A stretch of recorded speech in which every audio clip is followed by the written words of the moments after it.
Okay.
It looks like you're at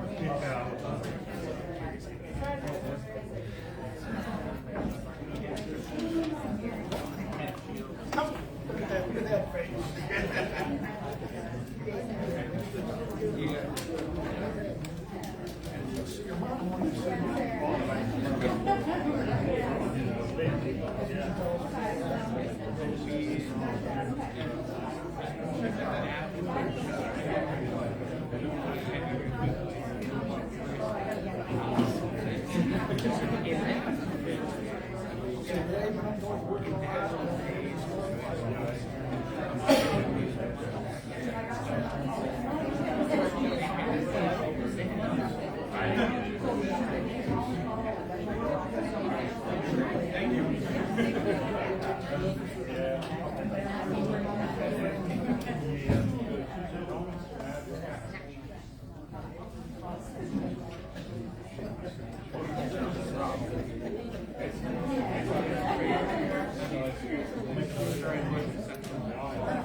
Yeah. Oh yeah. I and then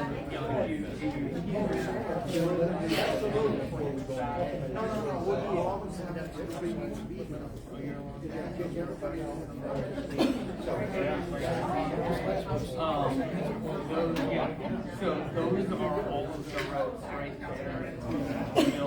Who are in so we're just asking people to just reach out. I mean, it's all by heart. It's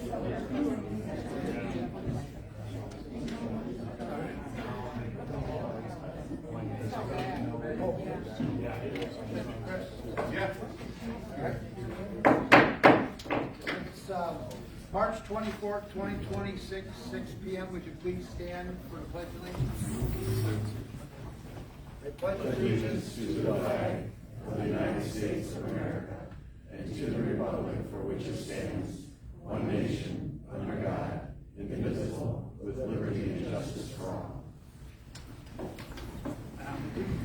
We do have a quorum present, and Mrs. Russell and Mr. Clem is not going to be present. Do we have changes for the agenda? Can you hear me okay? No? All right. Okay.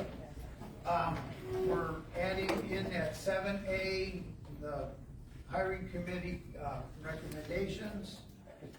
And then at 8A, we're going to do a discussion of where the agenda, or the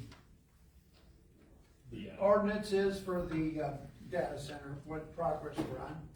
And then before closed session, we're going to have all the reports made and comments made before we go into closed session. Make sense, guys? So closed session is basically gonna go after, what, 26, or, Yeah, after, which is the board representative update?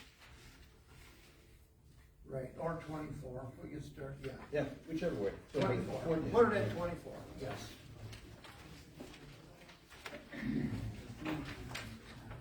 I'll make a motion to approve the changes to the agenda as presented. I'll support. Okay. Yes, all in favor, say aye. Aye. Opposed, same sign, okay. Okay. All right, consent agenda. Is there anything in the consent agenda you'd like to bring up and discuss, anybody? I did have one thing, just give me a second to grab it. It's in the, ice cream vendor section. So like when you go to the ice cream vendor peddling license section, at the very bottom of the page where it starts with the applicant's first name and at the top of it, at the bottom it talks about the timing that they can basically sell, make noise, their music and all those things. It could make more sense to say that you can't do it from a certain time until like from 5 p.m. to 10 a.m. so that you actually are locking out the night rather than saying two different time periods of short and basically accepting that they know they can't do it at night. No. Excuse us, we can't hear back here, I don't know if your mics are on. Thank you. Yeah, we'll make that change. That's a good suggestion. So just a word, it doesn't change anything other than picking a time and have it kick out the whole order end of it, so. That's all I had. I'll make a motion to approve the consent agenda as presented. I'll support. All right, roll call. Yes, sir. Mr. Collins? Yes. Mr. Yost? Yes. Mr. Bryant, yes. Mrs. Ellison? Yes. Mr. Van Washenova? Yes. Okay. All right, at this time, Mr. Yoko, public comment, please come up and address us again, sir. Yes, sir, thank you. This is the public comment portion of the meeting, provided in accordance with the Michigan Open Meetings Act. Public comment is for members of the public to address the board. It is not a question and answer period, and the board will not respond to questions or engage in dialogue during this time. Each speaker is limited to 3 minutes and is permitted 1 comment per session.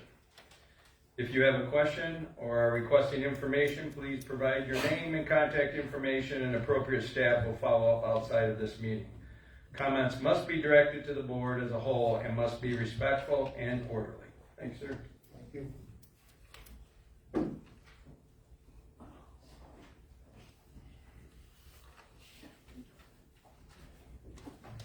Morning or evening.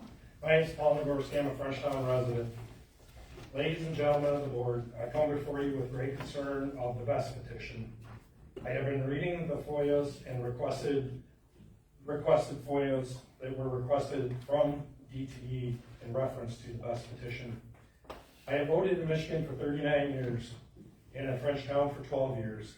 Every election I have voted in, you are required to fill out an election form with my address.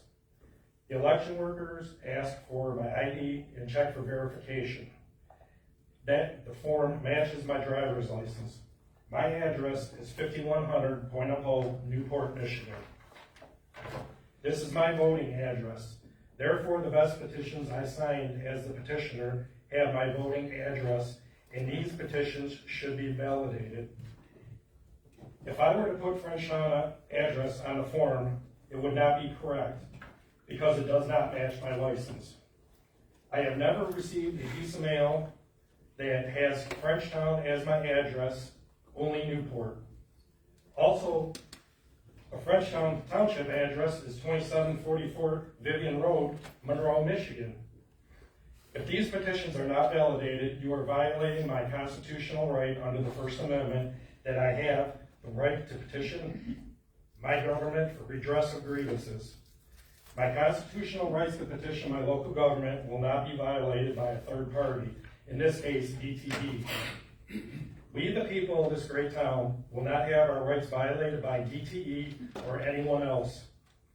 If you allow DTE to violate our rights, then we, the people, will hold everyone on this board accountable for your decisions. Decisions have consequences, and if the wrong decision is made, then we, the people, will take back our town. In closing, I am asking, please sign a moratorium and put zoning protections for data centers. We don't need to keep this going. You guys want to go about your business, we want to go about ours. Please do the right thing. Thank you.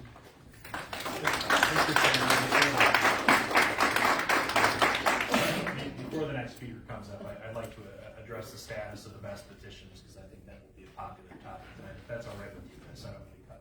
Obviously, your time will still be protected, but based on our preliminary review of those signatures, I share a similar opinion to what was brought up in the first public comment, that I, as the clerk, would validate a circulating petition that said Newport. We have kind of tried to check every box as far as we understand that everybody has the right to share, I guess, a challenge to that opinion. And the clerk's office has reached out several times to the Bureau of Elections, to the county clerk's office, and every other avenue to try to get some clarity on the matter. We are still trying to get some clarity. It's frustrating for us because it seems like it should be a pretty black and white thing, one way or another, right? It doesn't seem like that should be a gray area per se. We're evaluating some legal opinions, and we hope to expedite that process as fast as possible. So that's the update of where we're in, but I understand frustrations around that. As the clerk and what we deal with as far as elections and voter registration. Voter registration card shows Newport, and it's obviously very touchy subject, so we're trying to figure that out. But we will keep you posted and obviously notify the petitioner when that final decision has been made. But as you can understand, on the township's end, we have to make sure we're doing our due diligence. We have to check with legal counsel and various other entities. So thank you for letting me chime in on that. So. Bring him up to speed. Thank you. I'm not sure that I get these to you yet. You can, you might dealing with Dave, and then he'll distribute them after. That would be fine. Thank you. Bear with me, as I've never done this before. My name is Victoria, and I'm here because my cousin-in-law, Jason Mayville, was killed on April 12th, 2023, walking in a bright red jacket along Mall Road in French Township. He was 22 years old, and he should still be here today with his 2 children he didn't get the joy of knowing about. Over 1,000 people have already signed a petition that I have started because they see what's happening. The community is not confused about the problem. The community is asking for a solution. This is not about convenience. This is not about preference, but this is about safety and preventing another life from being taken. If another person is hit on that road, it will not be a surprise. It will be a failure to act. So today, I'm not asking for discussion, and I'm asking for a commitment, a clear plan and timeline to install sidewalks and proper lighting along Mall Road. Not someday, not eventually, but now. This is a movement to act before another family is forced to stand where I am today. Hollis Hurst, Mason Mayville, and Robert K. Moore and Cole Clapp are all victims of Mall Road. My mom made calls for 4 days straight on April 19th of 2023, the day that Mason decided to donate his organs to the Gift of Life. We talked to Jeanette Arbor, Alan Van Washenova, sorry if I'm pronouncing names wrong, David Leach, the Mall of Monroe, and St. George Church, who also had a petition. Gretchen Whitmer, only to be told to do this and that and call this person and that person, to be told it's out of our jurisdiction to keep calling the same people over and over again to get a petition started. And I did. It took a long time, but today that petition has 1,002 signatures. And in that paper that you're going to see, the last 3 photos are very graphic. You will see Mason with my 1-year-old, which was his best friend. And then you will see Mason in the hospital bed the same way that my family and my child was forced to see him. And then you will see what we see today as a memorial just standing there. I am here to offer money to put towards it. I have second chance, everybody else willing to do donations, whatever we can to perform a show, to get the funds. We're willing to donate time, to lay the concrete down, do the lights. I've offered to pay for part of a bill, but something needs to be done. Summer is coming up. The younger youth is our next generation. We need to keep them here. We have people here that can't, get on the sidewalk to go because they're in a wheelchair. This could bring the mall more money. This could bring a lot more to the community, as well as saving another life. That's all.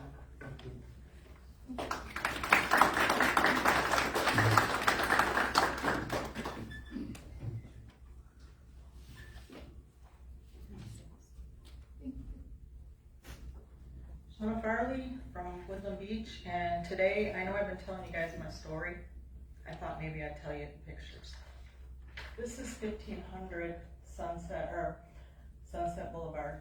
My grandpa built his house, and that's him with my mother and expecting my aunt. He built it with his own hands with his father. This is when I was getting ready for my first grandson to be born. You see I'm in the state park. This is my first grandson. We were in the state park. One of my best friends, I was once 290 pounds. This is my first half marathon, and I did that in the state park.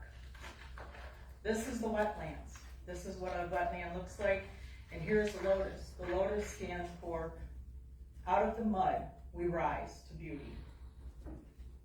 I also wanted to show you a green heron, and then I want to show you the birthday gift that my family gets me. These are the eagles that I'm so close to I can take their picture. Now I'm going to tell you about my bus tour. This was the data center that we went and visited.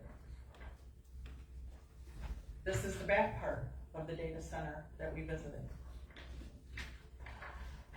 Another part of the data center that we visited. Now let's talk about what can happen. I know it's not common, but it does happen, and I'm really worried about my grandpa and everybody that lives there. My grandpa passed recently, but his house still stands, and it means something to me. So let's talk about the moss fire. Here's when it started, and this is what it looked like. This is on Thursday.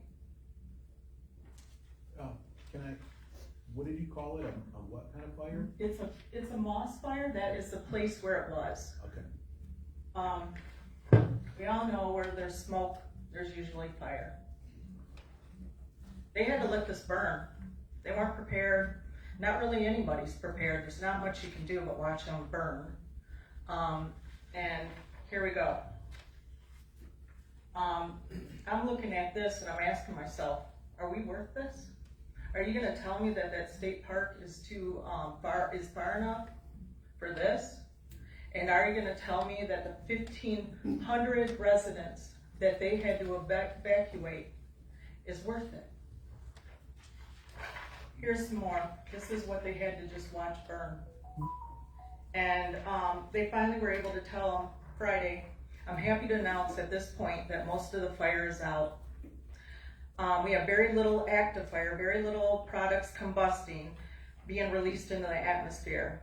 About 1,500. About 1,200 residents have been evacuated Thursday from the areas of Moss Landing, south of Elkhorn Slough, north of Malera Road, and Monterey Dunes, west of, well, you can look it up.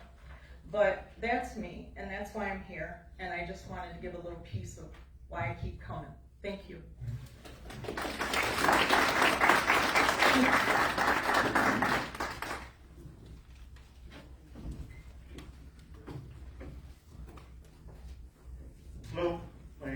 Fryer, I'm from Dixie Highway, Berlin Township. I just wanted to make a few comments about the data center situation. I just wanted to say that I'm very glad to hear that you folks are considering a moratorium. I heard it's coming up, a vote possibly on that, and that's great news. I feel that's great news. Hopefully you guys be able to get your data center ordinance wrapped up and get that in place, and that's definitely a good thing too. And I hope good decisions are made with the community and voters in mind when you folks do that. And I should also add, we're pretty far along with our ordinance in Berlin Township. Ms. Bondi or myself could even provide you with bits of that if you needed it, just offering.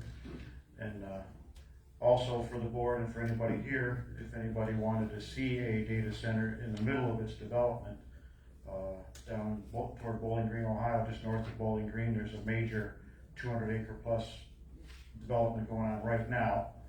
And you can drive right to the middle of it and see everything in action and how big the buildings are and how deep the reservoir ponds are and everything. So it really give you a good idea of what would take place back there if it was to happen. It's quite a massive undertaking, just saying. I know you guys visited one that was done, but one right in the middle, it's got equipment there that's the size of stuff in a quarry. The reservoirs are 30 foot deep.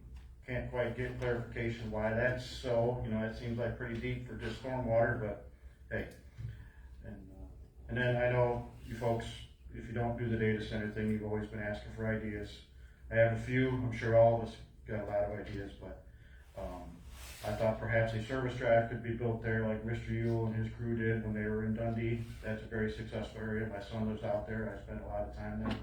A nice service drive back there with some full-size restaurants, possibly automatic car wash, oil change, things like that. Even touristry shops, put signs along the freeway. We could be the first big exit coming into Michigan for tourists. We could have Michigan-made products there. People stop at our exit and spend some money. It could be a very beneficial thing.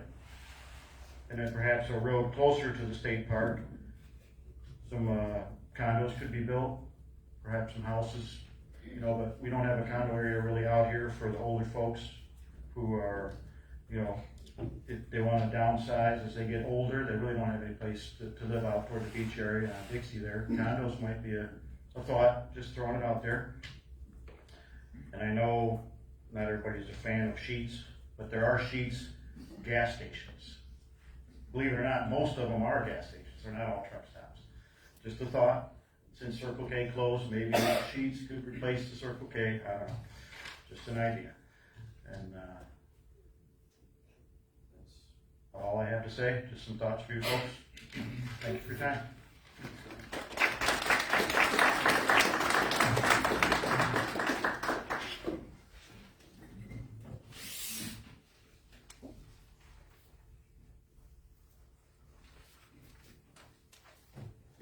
Good evening. Bonnie Trudeau, Woodland Beach, in Frenchtown. I'd like to talk about the petition that I signed.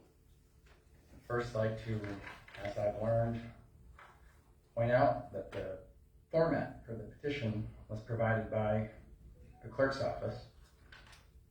And as far as I can tell, everything required in this format as it's stated was followed. In particular, the street address or rural route section in the front that we have to fill out.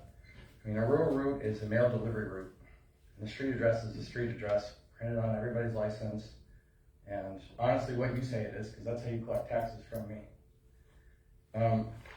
Additionally, on the back, there's a spot that says, make sure that all the signers complete the petition and ask them whether he or she is registered to vote in the city, township, or village listed in the heading. Well, they did ask that, but it doesn't say that you have to write it down. It just says ask. So they asked. I'm sure they would testify to that. I can tell you that they did ask. And so I think they met the requirement. In support of that, and documents that I'm going to get to you, I think you have a lot of them. I'm going to provide to you my utility bill. This is off of your website. You'll note on here that nowhere does it state Frenchtown. I live at 3400 Lakeshore Drive in Monroe, Michigan. That's what it says. Also, the petition itself asks for a zip code. My zip code is listed on here. And it goes with Monroe, but we don't have a post office. So that's all that really comes down to. Additionally, my tax bill and even the description of my property, it doesn't say Frenchtown anywhere on it. If you want to find my house, then you have to follow the 3400 Lakeshore, Monroe, Michigan address, or you're not going to find my house. And I challenge you to go on Google Maps and put in Frenchtown with my Lakeshore address and see if you find it. You won't. Then there's the issue of, I don't honestly fully understand the whole, how DTE is part of this, other than I guess they're somehow challenging this. But that seems like an obscure legal argument to me.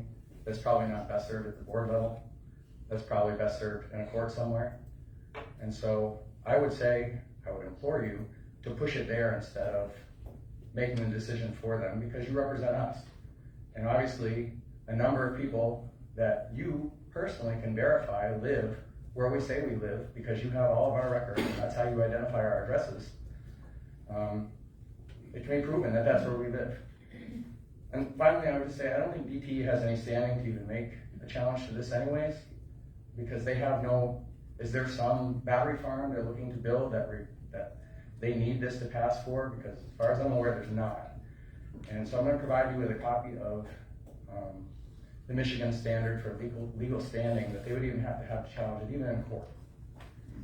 And finally, my DTE bill, which is 100% listed as 3400 Lakeshore Drive, Monroe, Michigan, and they even were kind enough to put Forest Service at 3400 Lakeshore Drive, Monroe, Michigan. But if I don't pay that bill, because I try to tell them I'm in Frenchtown, they're going to shut my power off. Thank you.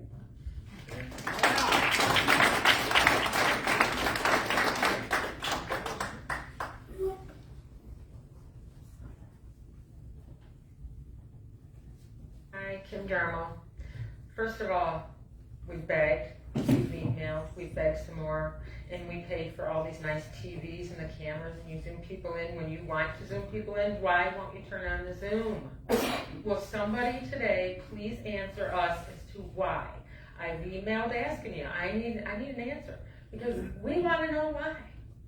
Yeah. It makes no sense. It's like you're hiding from us, you guys. What? And as far as the best petition goes, you know why we petitioned it? You guys wrote it too liberal. It's wrote like you can stick batteries in my backyard if you want.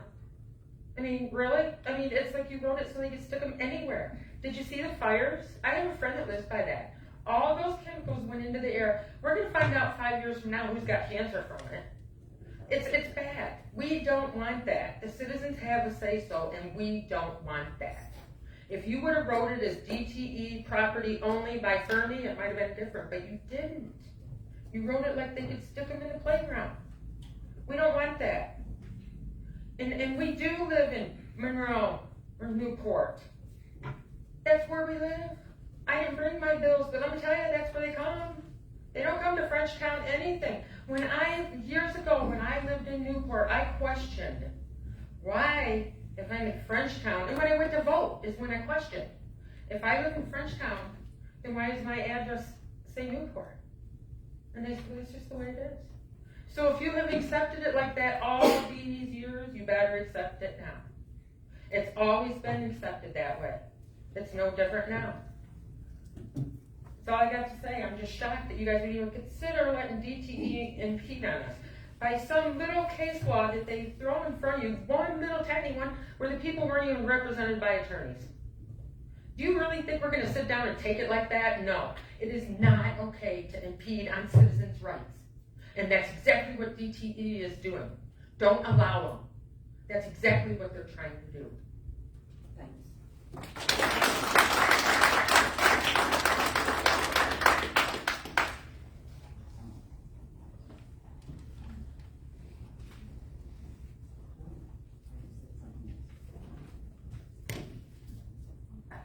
I guess before I get started, I find myself wondering why the last two times, today and then 2 weeks ago when we had the moratorium hearing, the last two times there was something on the agenda that was data center related, why it wasn't released to the public prior to the meeting.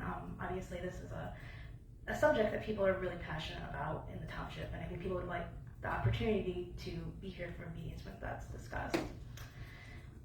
But primarily, Primarily, I'm here to discuss the situation with the BEST petition and DTE Energy's interference. As I'm sure you're all aware, I was the petitioner, and this petition was signed by 1,448 residents. Clearly, residents of the township would like an opportunity to vote on this ordinance.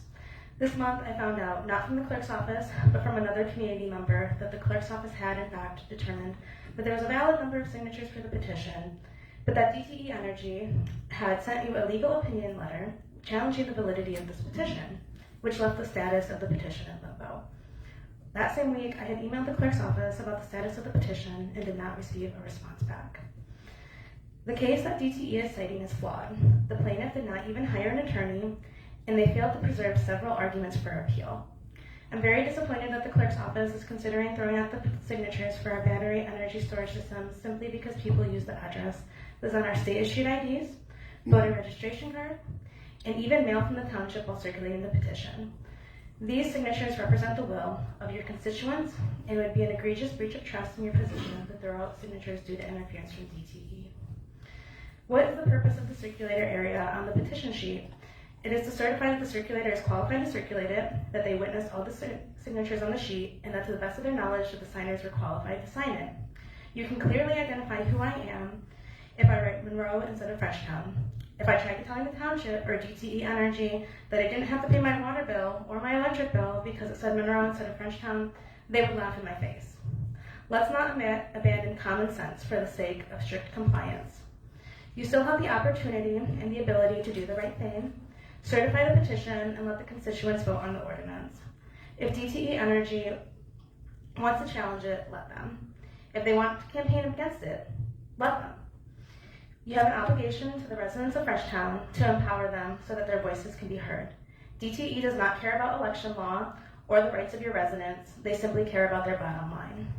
Don't let DTE and its veiled threats against the township dissuade you from doing the right thing. If you choose to give in to DTE now, it just shows that we're right about the data center and that when push comes to shove, you won't defend your residents against these big corporations. Thank you. Respectfully, what's the point of me addressing things if it's kind of blatantly ignored? Because we're told something. Yeah, we feel the same way. As I explained, I share a similar sentiment to what you guys are saying. I, as the clerk, I would accept Newport on the circulator list. And as I explained in that opening monologue, we have a responsibility on the township's end to investigate that and make sure we're protecting the township. I'm agreeing with you, but I'm not going to rush into it without double checking with the attorneys, with the Bureau of Elections, with the county. You're welcome to engage with all those entities as well. You'll get the same answers I'm getting, which is really very murky. And we have a responsibility to protect the township first and foremost from any potential litigation. So, in response to the lack of response to Sarah, respectfully, I'm not going to respond to you when you're threatening litigation. Those are referred to the attorney. So, just to explain why you didn't get a response back. So. I mean, that was before I even sent that email. No. First email.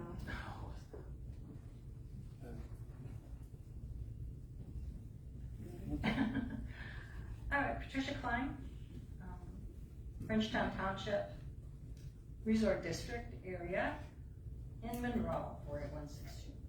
And I too, I brought my voter's registration card, which when I go and vote, and they have their little papers that they compare to, they compare my address, my street address, and then Monroe, Michigan 48162. It doesn't say anything that I am in Frenchtown at all when I am signing it.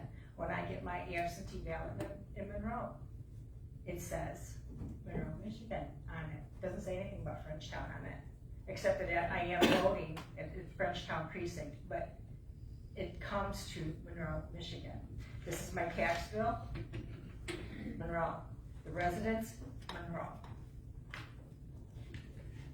My DTE bill, same as the gentleman there. Monroe.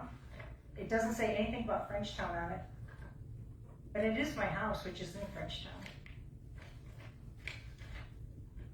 My driver's license, my passport, my water bill, my absentee ballot, the IRS, Social Security, all come to my Monroe, Michigan 48162 address.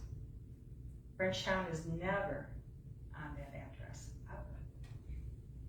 I do hope that all the votes that I've had have not been fatal errors, as DTE is saying, on this thing, this circulation that we had. I respectfully request that DTE be removed from all township board positions. We do not need a company that does not represent the people of Frenchtown, that cannot even provide consistent electricity. That we have a windstorm and we can guarantee that most of us are going to have at least our blackouts, you know. And when you walk around my neighborhood, my house included, you have portable, you have permanent generators, backup generators, because we cannot count on DTE. They are not a good citizen. They are not good to the residents of Frenchtown. They pollute the air, and we're sick of them. They need to be removed from any board position. We don't need them. Find somebody else to represent the citizens of Frenchtown. Thank you.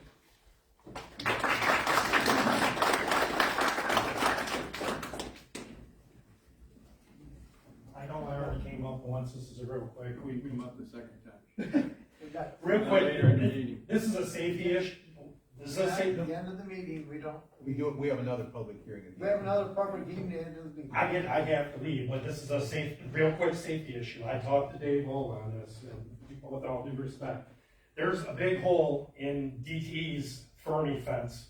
It's been like that for 2 years, and nobody's done a damn thing about it. I'm not blaming you guys, but with all the terrorism stuff going on right now, it's probably this wide, right off Point of Hope. And I just don't want something happening. If anybody can reach out and help us, thanks.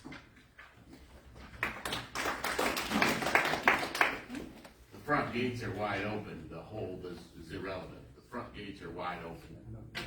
They sit wide open 24/7. Okay, well, okay, that's fine. But I don't think they should be able to sneak in through the back of it either. All right. That's all. Hi, my name is Doris Bernat. I live at Indian Trails. I'm here about the data center. I'm sorry, I didn't catch your name, ma'am. Doris Bernat, B-E-R-N-O-T. I've been a long-time resident, and I signed that petition in good faith. Everything went through fine. There was no lies about it, nothing. Everything that I signed was according to what, and I was asked if I voted, and I responded yes to the person. And I guess I want to say is that in the township, it needs to get brought to the people to vote on. If the people decide that they want that data center, then you know what? I gotta suck it up. I don't like it, but that's what the majority would want. If they say they don't want the data center, then the board's gotta suck it up and go by what the residents of the township wants. That's what the township is all about. That's what us people are all about as a community. We want to stay a community, and we want to stay a very safe community. I would have to say, if I knew now about what had happened when the Fermi went in, I would have voted no for that Fermi that many years ago. So I'm just saying, I don't think there's enough data on the data center for long-term conditions that might happen. And I guess I'm just not willing to try it. But put it before a vote for the people. If they want it, then like I said, I'll suck it up, but I'll continue to live here. But put it before the people.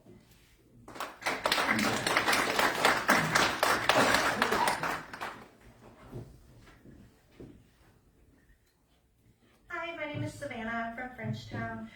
I wanted to make a brief comment about the BEST petition. Again, this just goes to show the great lengths that DTE will go to secure millions of dollars in energy revenue while they continue to raise rates for residential and commercial customers.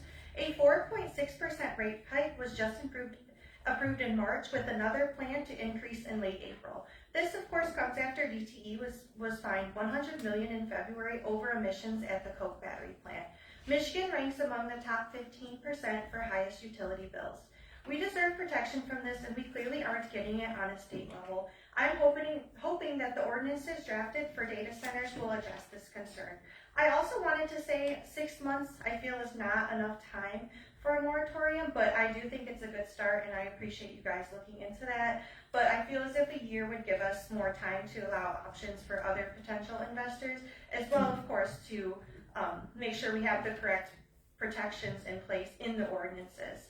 But I do feel that there's plenty of other options for the land, whether it's condos, a part of the park, other types of tourism. I do think there's a lot of good that can be done there. And like many other people have said, no one's going to come to visit a data center. And another thing I did want to mention, with it being right on 75, I don't know if you're familiar how the golf course used to have big banners up, and you basically have the built-in billboard there for any companies that want to come in, advertise, and yeah, thousands of people drive by that every day. So I think it's a great spot. I think there's a lot of potential, and we just need to keep our eyes open and our ears open and listen to what's out there. And that's it. Thanks for listening.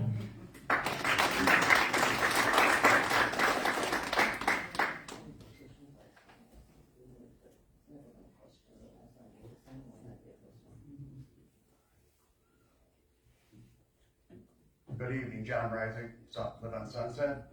First, I want to say to the young ladies, I want your loss. I did also want to bring up, there is a big problem in the township with speeding through neighborhoods. We need to get, I live on Sunset, it's 25 miles an hour. There's people doing 50 miles an hour. We're getting closer to summer. I've called numerous times, reported complaints. I have Kyle put the yard decoration, speed limit sign in my front yard for a while. Didn't do much good. The only thing that's ever slowed people down is me putting my 7,000-pound tractor in the middle of the road. They tend to stop for that. I don't want to have to go to that. But what's it going to take? A kid to get killed? Another person? Mall Road? Mall Road's a racetrack. So that seriously needs to be addressed. The second thing I want to bring up, I know a lot of you are really fond of the state park, but I caution you. That is my backyard now. I was there when it was at Farm Field. I watched the DNR Conservation Department plant acres of nutsedge grass, which has killed my garden off. We had to get the drain commissioner involved one year to stop a berm, which would have prevented any flooding in our yards from traveling through that field. I also called Michigan State Police one time when they moved a log onto my parents' property, reporting illegal dumping. Well, no, this is our property. I showed them the markers. We'll get them moved. They're not neighborly. Everybody's enjoying on that side, the other side of the road, the nice manicured lawn. DNR does not mow. They burn. If they plant nutsedge, it spreads. It will kill yards, it will kill gardens. It's very intrusive. So I just ask, be careful when dealing with the DNR. Don't trust them.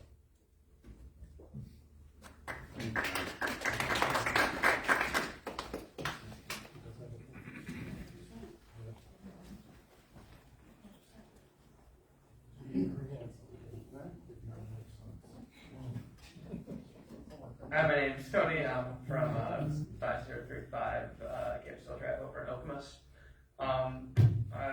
Take the conversation back to the data center, and I think we've heard a lot today of why we shouldn't exactly trust companies like DTE to be exceptionally neighborly. And when we look at the last couple of months in terms of data center development, we've seen that there's going to be, at this point, it's only a formality. There will be 3 gigawatts of energy being drained from Southeast Michigan by data centers that have already been approved or are on the precipice of being approved in other townships. Right now, DTE's peak energy capacity, peak energy demand is about 9.5 gigawatts. The state, their maximum capacity right now is 11. So obviously, what's already there will kick us over, and you need to have a little bit of buffer, for those bad days where it's really hot out and people have their air conditioning kicked on to make sure that we don't experience brownouts. I think a data center moratorium that I know you guys were discussing would be a great first step in slowing this process down and making sure that we don't, that communities like Frenchtown are the ones holding the bag at the end of this conversation. I do have some contact info. There is some statewide legislation that is being introduced by members of the state, including a representative from this area. I can encourage you guys in your capacity as board members and everybody here, as voters and as people, citizens of this state, to try to encourage the House to repeal a lot of the corporate welfare that we're seeing for these organizations, and then also to approve a statewide year-long moratorium to give communities like yours a break, and then also other ones that have been seeing this get pushed even quicker than we're seeing here in Frenchtown. Thank you.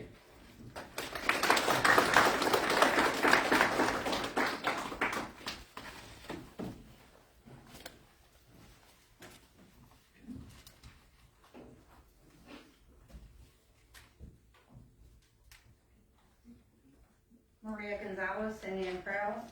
I've been up here numerous times saying what we could do with that, golf course instead of a data center. If DTE says that petition is null and valid, then what about you guys being elected in? Then that means all your votes that you got elected in are null and valid, and you guys should step down. Yeah. If they're saying that it's that petition is no good, we use what we do to vote, and we voted you guys in. And you're supposed to be working for us. And like they said, we don't know what's gonna happen with those fires or anything else. Like Fermi, we get letters every single year. If there's if it leaks, you're supposed to take a pill so it doesn't cause any more damage and stuff like that. I mean, I'm 63 years old, but my grandsons are 14 and 16. Who knows what's going to happen when all this stuff, if it catches on fire, or even the Fermi. And like I said, in Sheila, her husband, Al, even had cancer. There's been 20 people in our subdivision since Fermi's been built and running that have died or have had cancer. That's just in Indian Trails. Al's might not have been from, environmental, but a lot of it is, and there is a lawsuit against them. And I don't think you guys want that on your shoulders for years down the road, that your grandkids or great-grandkids or kids come up with cancer because of something that came in. If we can stop it, please, let's do it. If we gotta find something else to do with that land, sit and talk with us. I know State Park wanted to buy some of the property, but you guys gotta have some suggestions, like I said before. Take yourself out of your position up there, just be regular people, what you wanted in there. You used to be a farmer. You used to be good friends with Tom Haddocks, I know that. Don't let your position there put in a data center that we don't need. Thank you.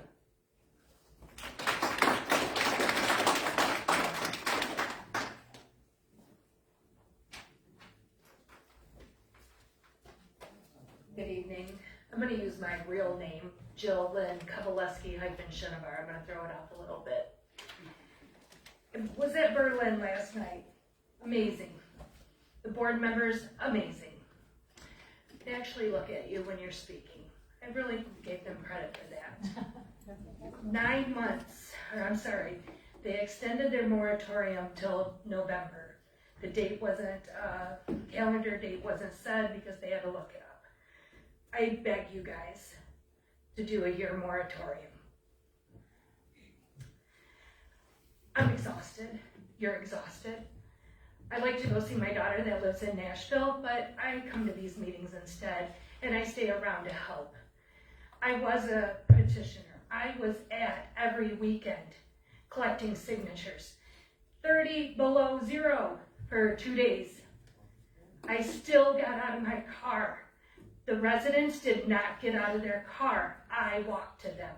I got out of my car. I froze. I'm a former ice skater, so I will tell you I know how to freeze. But at 50-some years old, I got cold. Ford sends me my stock option, says I live in Newport. Expedia tells me I need to go on a cruise. It's in Newport. My water bill that you guys really want me to pay says Newport. I think we're just all tired. You guys need to get back to your regular jobs, helping us and making sure that we're taken care of. Getting the community center. I really like those events you guys are doing with the music. I seen that list the other day. That's pretty awesome. I plan on going to 3, and I'm actually flying my daughter up for 1. So I'm kind of excited to see her. She is the only child, so it holds a lot to me. And when I don't get to go down there every month like I usually do, because I'm bothered with this is killing me. I want to see my daughter. And I can't do that because now I got a petition. And I want these residents to understand that I'm doing this for them. I'm really just not happy. I guess I'm gonna look up Expedia since they said I live in Newport and go on my cruise. Again, please, please. Tom has offered to help you guys from Berlin if you guys need help to do this year moratorium. Thank you.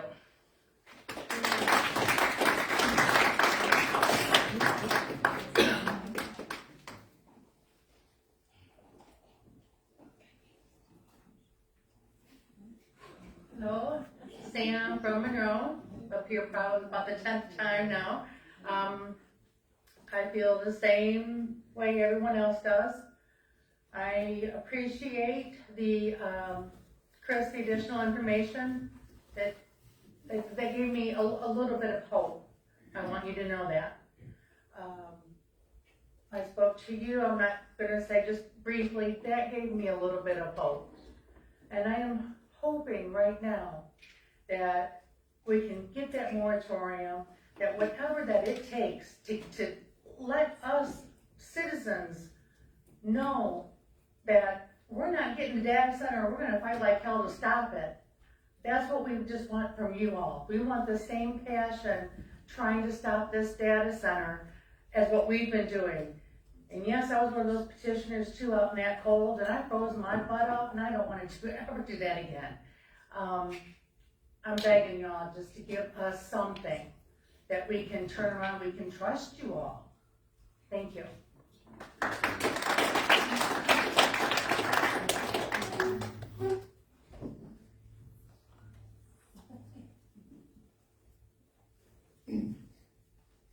Tom Barcel, Frenchtown resident. I'd like to address the data center issue. The single biggest purchase most people make is buying their home. When people make this purchase, 2 of the biggest considerations that go into the purchase are schools and the environment their children will be exposed to. If they buy a home on a golf course or a farm field, they shouldn't have to worry every day that their board or their township will rezone their property and allow a data center or another heavy industrial facility to be built in their backyard. There are places for these things, but it's not here. It's not in people's backyards.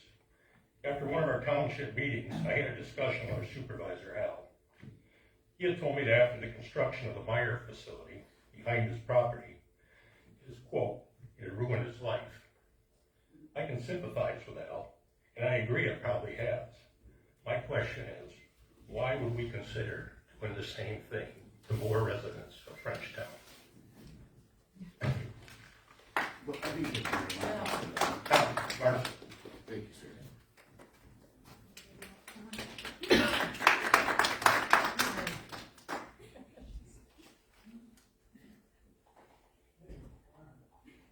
Joanne Bowler, Grand Beach. I came here just to listen. I wasn't going to speak. But as I listened, I remember something a few months ago. Saying to people, I'm so proud of the Frenchtown board. They kept marijuana out, away from us, kept our roads safe. And then a few months later, all this blows up. I hope you continue to support us as well with the data center as you did with the marijuana and stores. Thank you.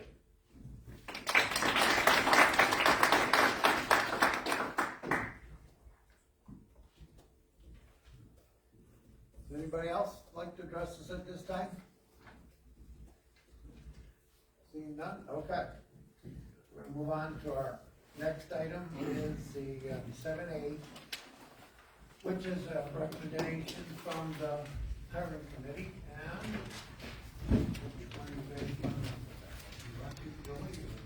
Sure.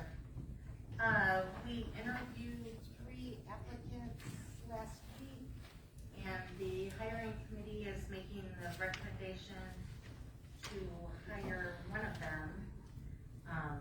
Sarah would like to offer her the position. She's currently employed, so we're curious to see if she accepts the terms and the conditions of employment.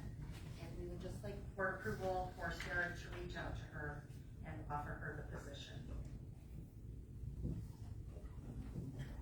We don't have like reciprocity or whatever with the city, correct? I'm sorry, Frank.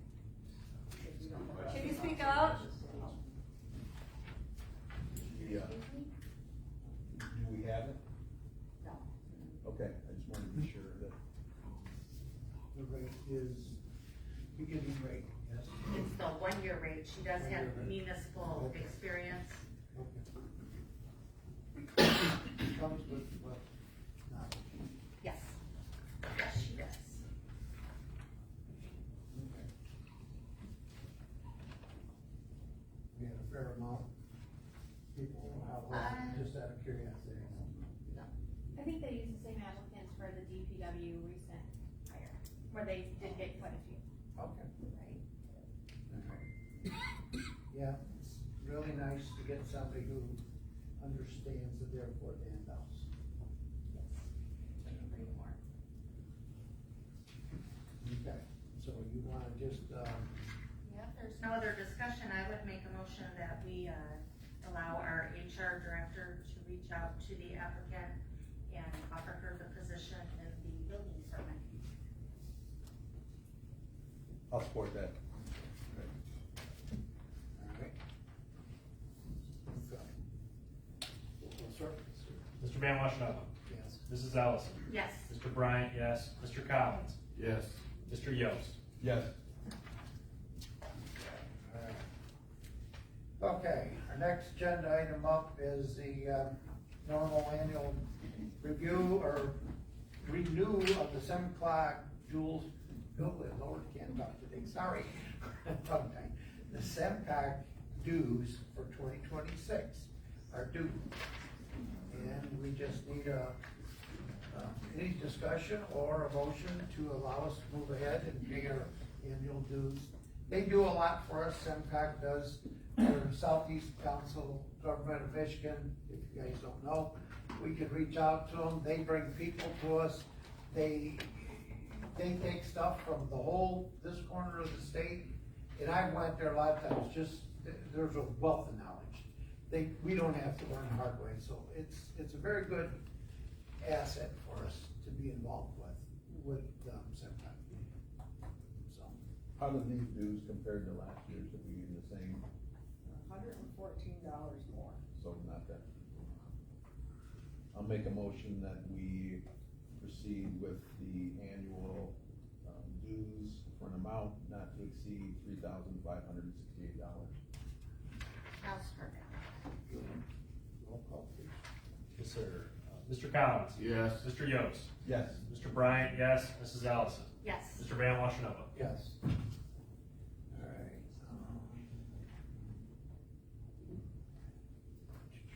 Okay, Apple, we're going to be doing the,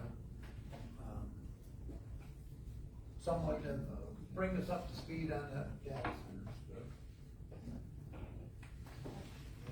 Yeah, and kind of the thought of the committee was, is we're still, and I don't wanna speak on this, Greg and Chris, so feel free to interject as needed, but the thought was, put a lot of work into the ordinance so far, and, now that we've initiated the moratorium process, that'll be wrapped up with goes to planning commission, and obviously comes back to us for approval. Regardless of how the planning commission treats it, I would imagine this board that unanimously approved it will put it into effect. But now that process has started, I personally think it's the time to start moving that ordinance into the public view, start getting public comment on it. In conversations with some representatives from Berlin Township, I know they had their public hearing, or at least their first of many public hearings on their data center ordinance. And it's my understanding they got a lot of good feedback from the community on things that could be added into the ordinance. So I don't think it's necessarily there, but Justin could probably expand more on the status. But mainly we just wanted to update the board and then look for authorization that when ready to move that into the public eye.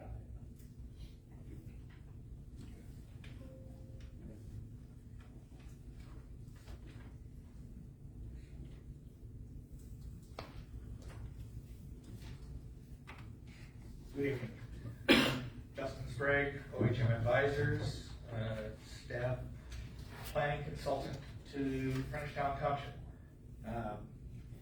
Fourth quarter of last year, this board authorized the creation of a subcommittee of 3 of the board members to start to discuss what a ordinance amendment would look like in Frenchtown to either allow, regulate, or otherwise condition data centers. I want to be very clear at this moment that right now state law, the Zoning Enabling Act, PA 110 of 2006, as well as case law supported by the state Supreme Court, is supportive of permissive zoning, meaning that if the use is not specifically addressed or identified in your ordinance, it is prohibited. As of right now, data centers are prohibited in Frenchtown Township. Moratorium or not, they are prohibited. And so we have heard comments across the state with regards to concerns and issues around data centers. We have researched with the support of the subcommittee best practices across the nation for regulation of data centers, and we have drafted a series of 5 potential amendments to the Township Zoning Code for the Planning Commission to review, for the public to review, to have a public hearing at this board's pleasure at the Planning Commission to consider those amendments. And those amendments are in 5 different areas of the ordinance as we speak. So one would be Section 2, Article 2, the use table, identifying the use as it's not identified now and recommending that it be considered special land use. 2, putting a definition in our data center, or in our zoning code under Article 8 for what a data center is. 3, creating a section of use standards with very specific, measurable, attainable conditions that would have to be met before anything could be approved.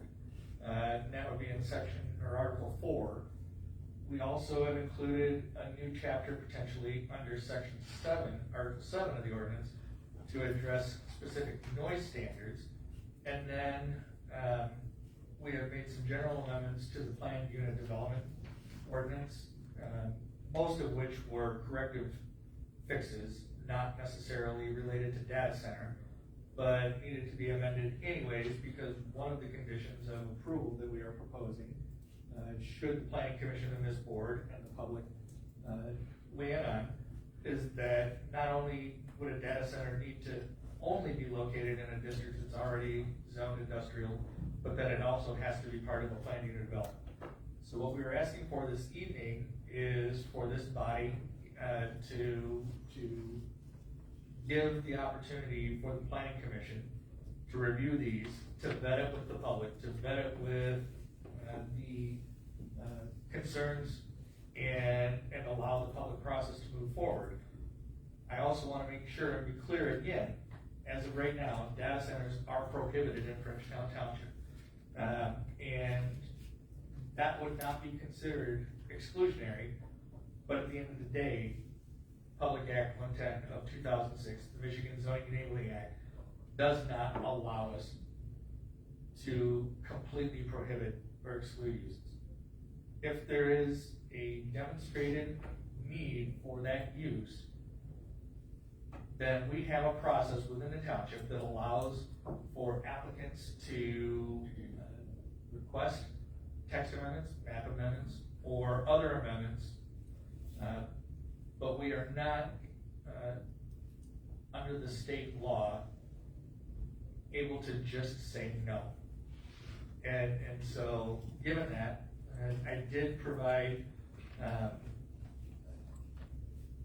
for the subcommittee a memorandum that basically provides highlights of what those ordinance amendments would look like and the considerations, and that's something that we want, with your blessing, to be able to share with the planning commission at their special meeting on April 1st, when they have a public hearing regarding the moratorium resolution. With that, I'm happy to answer any questions you may have.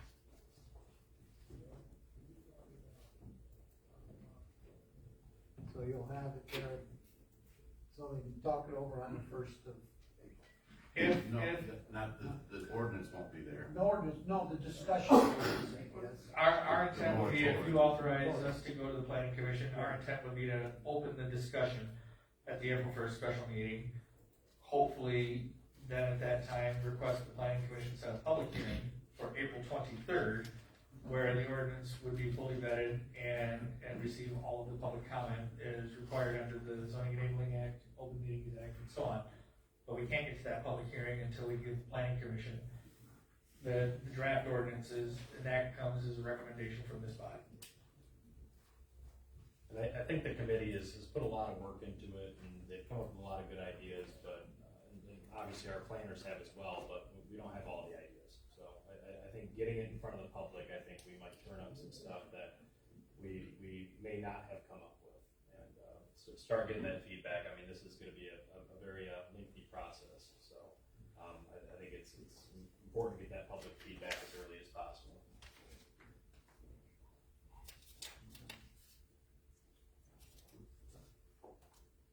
Any other questions? Well, so I guess you'd have two paths, either authorizing the building department to send it to the planning commission, or you could authorize the committee, I guess, to make that determination as needed. But I would think either option is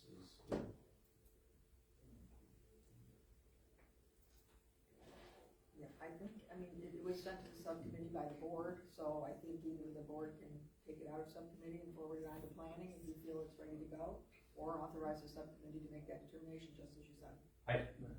my personal preference, I don't know if Craig or Chris have a preference, I think we'd maybe like to meet maybe one more time, maybe twice, before actually rolling out, just to fine tune a couple things, so maybe granting us the authority to do it would be more appropriate, but. The only question that I would have, and maybe with respect to the council, is under our current zoning ordinance, there's two ways that amendments are initiated. One at the direction of the board to the planning commission, one at the direction of the planning commission requesting the board to give permission, and then the third, I guess there is a third option, is that a property owner petitions for a text or a map amendment, but unless, given the fact that this body created the subcommittee, that we put all this work in, I don't know as if the planning commission, just by acknowledgement of the board, would take this up to initiate an amendment. So if it's something that we would want to discuss, I think I would feel more comfortable if this body were at least put on record at this point that they're comfortable with the planning commission considering changes. That doesn't mean that we can't make additional changes to the ordinance. We can make changes all the way up until the point this body either adopts ordinances or decides that it's not right for the township at this time. But I think there should be, according to our current ordinance and in accordance with the Zoning Enabling Act, some direction from the legislative body to direct the planning commission for their next step in the process. So what if we directed the committee to do this, move forward with it as a board, as a representative. We could be able to do that, so we can keep that open and keep the conversation and. Carrie, do you have any thoughts, or? I think that would constitute action by the board. I guess if it's the board's intent though, that this is also, added to the agenda for April 1st, the special meeting where the data center moratorium is gonna be discussed. Because it's a special meeting, it would need to be a part of the agenda at least 24 hours before that, before that meeting is held, so there's not a lot of time. No, I think that's where like the discretion of the committee comes in handy, because if we're able to meet and make a couple tweaks out of that, great. I mean, it gets to the public even sooner, but if not, then we're not forcing the planning commission's hand to review it before it's quote unquote ready from our standpoint, because obviously I imagine it's gonna change in time. Again, not diminishing the work that the committee's done or our planners have done, but I think once the public has an opportunity to provide feedback to it, I just, again, just looking at what's happened in Berlin, I would think like there's gonna be several changes that are proposed, so. Well, and then maybe I guess, let me rephrase the question then, and I would direct this again to the township attorney. As a subcommittee of the township board, if the subcommittee of the township board says we're good for this to go to planning commission, as a part of the board, then I would expect that probably the subcommittee would be able to give that directive still as a position of the board without a full. That's I guess where I'm at is, if the board is at a space where they're ready for this to move to the next step, as your consultant, I just want to be sure that I'm proceeding with staff, with your support, to the planning commission, and I don't want to send something that this board is not ready to send. So that's the point of clarity I want. I think again, if the subcommittee, if the board is ready to have this move out of committee and to the planning commission for the April 1st meeting, then I think the board could make a motion directing that the subcommittee finalize the draft and provide it to the planning commission for that April 1st agenda for their information consideration. Okay. And we're not bound by any specific time restriction. We just have that latitude to do that. Well, if you want it on the April 1st meeting, it still needs to be a part of the agenda because it's a special meeting. Yeah, no, I get that. I'm just saying if it's not, I mean, there's no pressing need for it to be on that meeting. The thought was to get it as early as possible to the public, but again, if we don't feel like it's at that point, then there's no rush per se. But does the committee feel comfortable with that suggestion, or? I think it's a good idea. We probably as liaison, during my comment period, I would relay the committee's wishes. Okay. I'll make that motion. I'll support it. Your motion is to. Just to authorize, just authorize the committee to make that determination when ready. And move it forward to the planning commission. Yeah. Okay, I support that motion. All right. And then just so, for a little committee clarity, so we'll vote on it. Yeah. Okay. Right, absolutely. Any questions, comments? Roll call, sir. Mr. Collins? Yes. Mrs. Ellison? Yes. Mr. Van Washenova? Yes. Mr. Bryant, yes. Mr. Yost? Yes. All right. Thanks, Justin.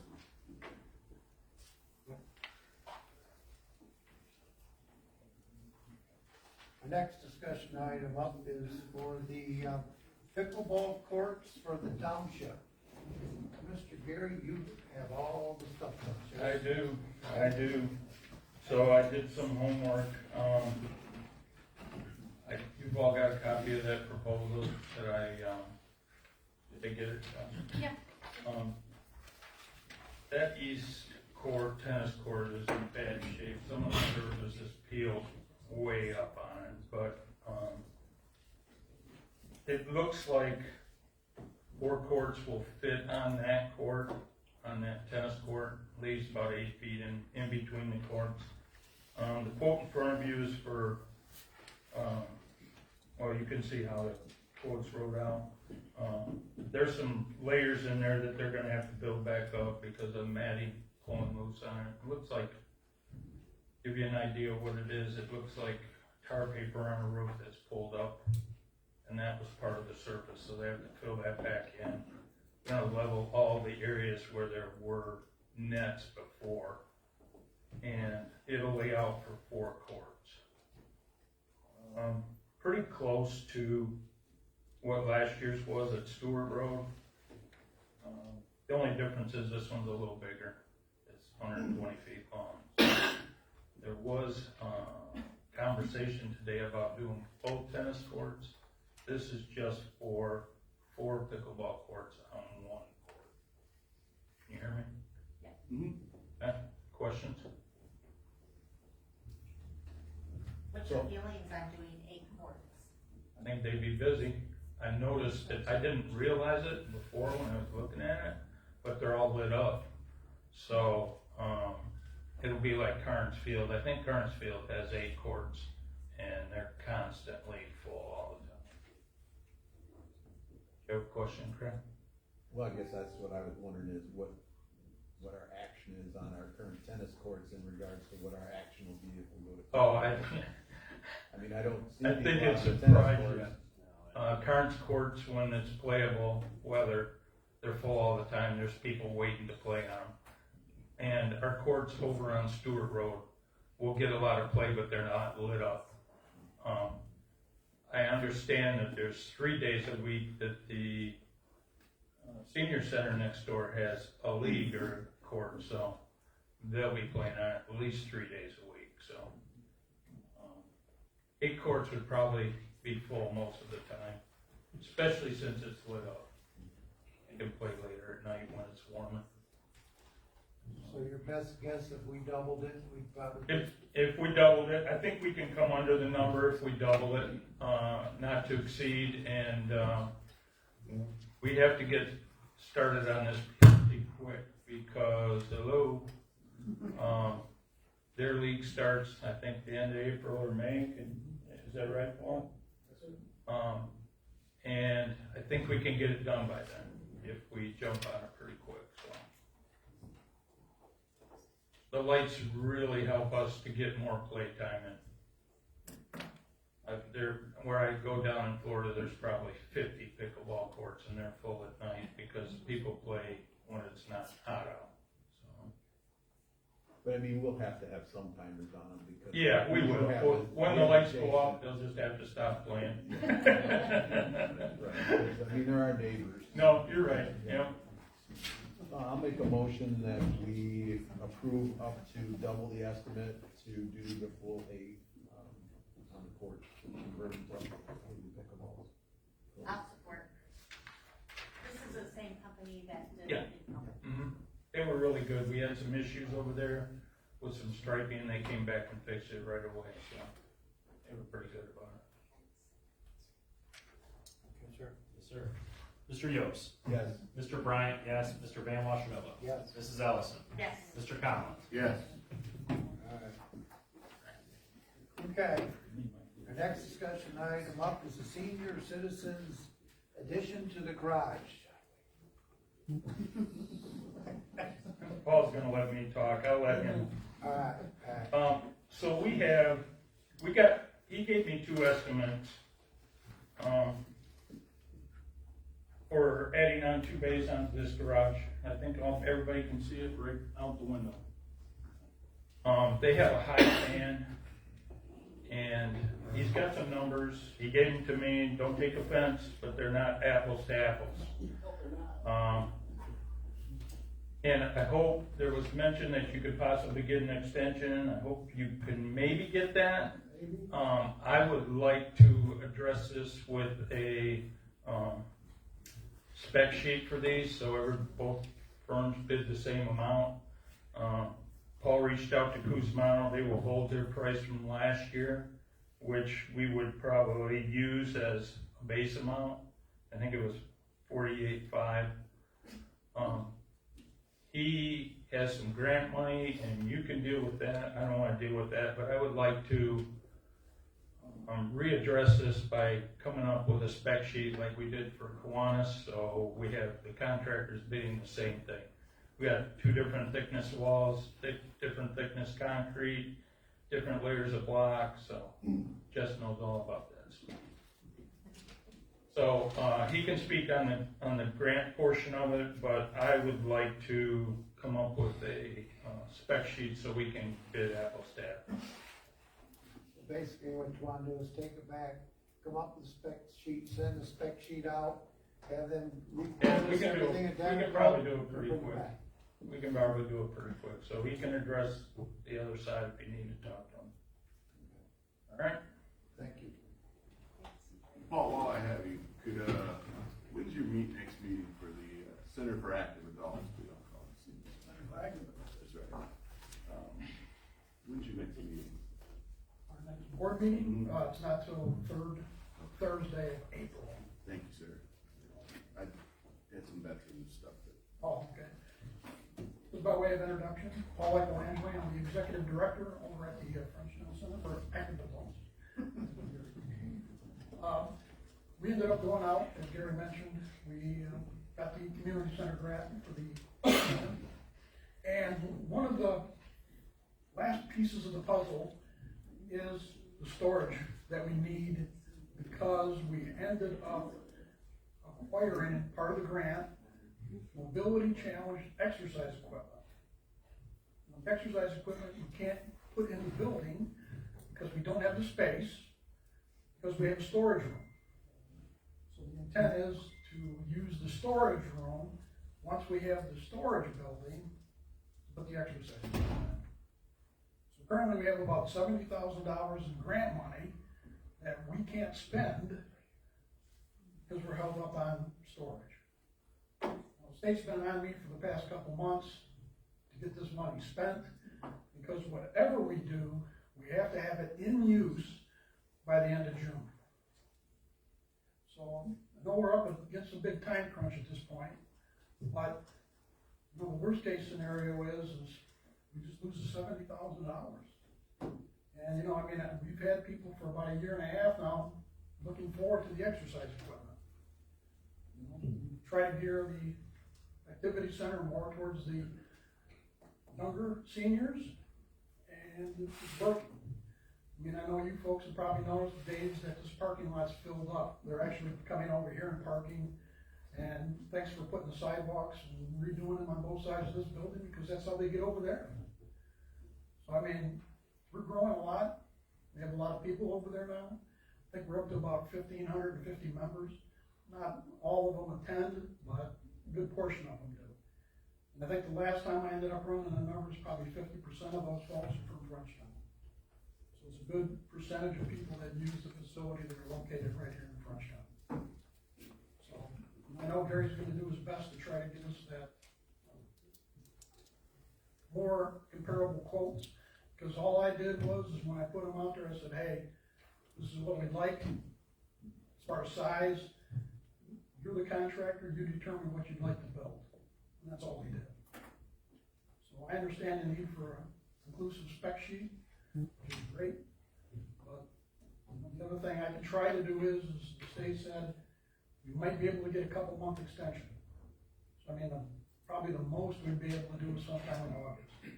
So you guys like to move forward with this? Give me some assurances that, and the big thing is, forgot to mention this, we have $35,000 that we can put into the project. Gary mentioned the 48, and we got 35 of that. So it's a pretty good sizable number. Like I said, we don't have it all. Once again, we're here for asking for help. And you've been very gracious over my past 8 years, helping us out when we needed it. So, with that, if anybody has any questions, try to answer. What is the need to, as far as the storage stuff versus equipment stuff, the use of that, break that down a little more for me, please.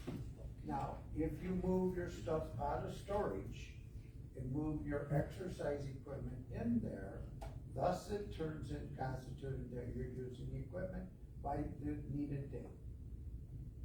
Yes. By the needed date that they're asking, requiring? Yeah, I mean, that's, like I said, we have to have the money, has to be spent right now by June, the end of June. Just, okay, so it just needs to be, so you can take the money and put it No, into the building. It has to be spent and in use by the end of June.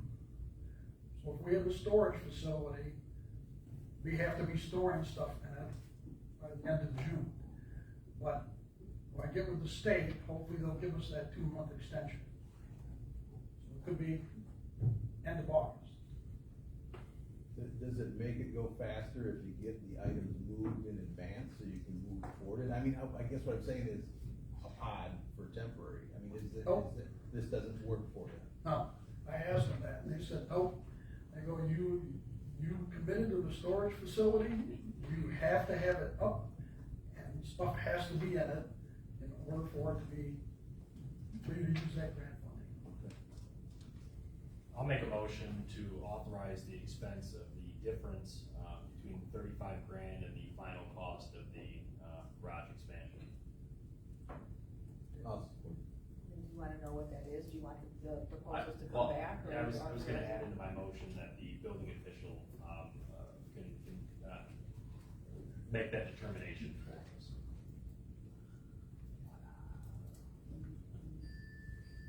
I'll support Kyle's motion. Oh, Craig, Would you Mr. get- President.